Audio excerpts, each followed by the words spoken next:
মহিলাদের তুলনায় পুরুষের হার্ট অ্যাটাকের বেশি হওয়ার কারণ। পুরুষদের তুলনায় মহিলাদের চেয়ে হার্ট অ্যাটাক বেশি হওয়ার পেছনে কয়েকটি গুরুত্বপূর্ণ কারণ আছে। ১. হরমোনের প্রভাব।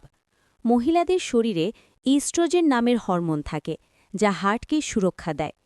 এই হরমোন রক্তনালীকে নমনীয় রাখে এবং খারাপ কোলেস্টেরল কমায়। পুরুষদের শরীরে এই সুরক্ষা থাকে না, তাই ঝুঁকি বেশি। জীবনযাপন। পুরুষরা সাধারণত বেশি ধূমপান করে, মদ্যপান করে, তেল চর্বিযুক্ত খাবার বেশি খায়। এসব কারণে হার্টের রোগ দ্রুত বাড়ে। মানসিক চাপ। পুরুষরা অনেক সময় কাজের চাপ বেশি নেয় এবং স্ট্রেস জমিয়ে রাখে। স্ট্রেস হার্টের উপর সরাসরি প্রভাব ফেলে। নিয়মিত চেকআপ না করা। পুরুষরা অনেক সময় শরীর খারাপ হলেও ডাক্তার দেখাতে দেরি করে, ফলে সমস্যা বড় হয়ে হার্ট অ্যাটাকে পরিণত হয়। বয়স অনুযায়ী ঝুঁকি। পুরুষদের কম বয়সেই হার্ট অ্যাটাক হতে পারে, ৩০-৪০ বছরেও।